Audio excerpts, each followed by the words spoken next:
How does a traumatized, naive boy navigate a deceptive Victorian society to actually become the hero of his own life? In Charles Dickens' semi-autobiographical novel, the answer lies in how we process our memories. David Copperfield enters the world under ominous, superstitious circumstances. He is born at the stroke of midnight to a widowed mother, and on that very night, his eccentric aunt, Betsey Trotwood, storms out of the house and abandons him entirely, furious simply because he wasn't born a girl. Despite this rocky start, David's earliest years represent a brief, fragile Eden. He lives in a peaceful, shielded bubble, cared for by his gentle mother and his nurse, Peggotty. But that peace shatters the moment his mother marries Mr. Murdstone.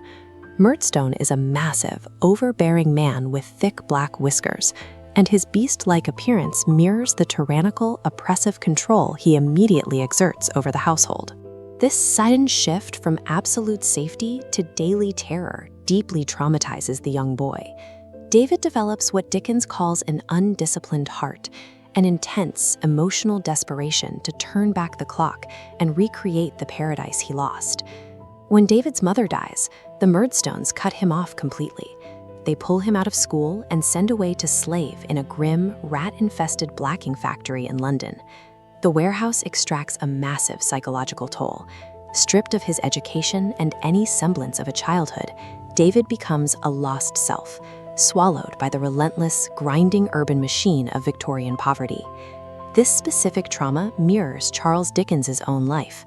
Dickens himself was forced to work in a blacking warehouse as a child, and he transferred that lingering dread, the feeling of carrying a fragmented, unresolved past, directly onto his protagonist. Trapped in this grime, David faces a stark choice. He can succumb to the streets and become just another forgotten casualty of the industrial age, or he can find the agency to run away and reclaim his identity. Penniless and exhausted, David chooses to run. He makes a desperate journey on foot to Dover, seeking refuge with his only living relative, the aunt who abandoned him at birth, Betsey Trotwood. Unlike the typical embittered literary recluse, Betsey's eccentricities hide a profound empathy. She survived an abusive marriage of her own, but rather than letting that trauma twist her into seeking revenge, she channeled her pain into compassion. When the Murdstones arrive to claim David, Betsey verbally destroys them, legally adopts the boy, and sends him to a respectable school. She hands him a completely clean slate. This marks the beginning of a classic Bildungsroman, a coming-of-age story focusing on the moral growth of a protagonist from youth to adulthood.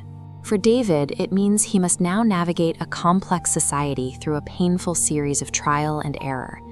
Aunt Betsey has provided David with physical safety and a good education, but his internal trauma, that undisciplined heart yearning for a lost Eden, remains unresolved, and that blind spot is about to trigger a series of catastrophic adult misjudgments. Because David is so desperate to freeze time and recreate the safety of his childhood, he projects his fantasies onto everyone he meets. He fails to see people for who they actually are. He idolizes his charismatic classmate Steerforth, missing the cruel reality hiding beneath his charm. Simultaneously, he underestimates Uriah Heep, a scheming clerk using extreme humility to mask his plot to defraud David's friends, worming into their lives. But David's most intimate misstep is his marriage to Dora Spenlow, a woman who is beautiful but utterly helpless in navigating practical realities. David doesn't choose Dora because they are equal partners. He chooses her specifically because her delicate, childlike nature mirrors his fragile, deceased mother. He quickly finds himself trapped in a stalled marriage.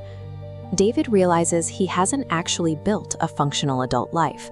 He constructed a fantasy world to protect himself from the responsibilities of growing up.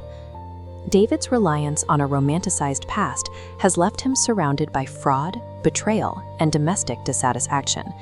He learns that nostalgia is an ineffective substitute for maturity. The tension finally breaks. In rapid succession, every illusion David has constructed violently shatters. Steerforth's charm reveals its true destructive power when he runs off with the niece of David's working-class friends, ruining their family. The betrayal culminates in a massive storm off the coast of Yarmouth, where Steerforth washes up dead amid the wreckage of a ship. Shortly after, his young wife Dora falls ill and passes away. Her death strips away the last remnants of David's manufactured Eden, leaving him devastatingly alone. David has hit an emotional rock bottom. His lifelong attempt to freeze time and hide within his memories has failed entirely, plunging him into a quiet, painful isolation. In the solitude following these losses, David retreats into Switzerland for a year of intense reflection. He finally begins to sift through the years of misjudgment and loss, sifting through the wreckage of his own choices. In this quiet, his past stops being a sanctuary to escape into and begins to function as a map of the mistakes he can no longer afford to repeat.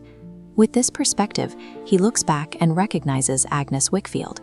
Agnes is the grounded friend who has quietly supported him for years. She represents mature loyalty, offering a contrast to the superficial infatuations of his youth. This hard-won clarity finally becomes the true foundation of his work. By dedicating himself to his career as a novelist, David begins to organize his life into a sequence of deliberate chapters, shaping his own history on the page rather than simply reacting to the chaos of his circumstances. Author Charles Dickens uses this literary journey to show that while we cannot prevent the tragedies of our early years, we have the capacity to shape a best self by letting those memories teach us instead of simply defining us.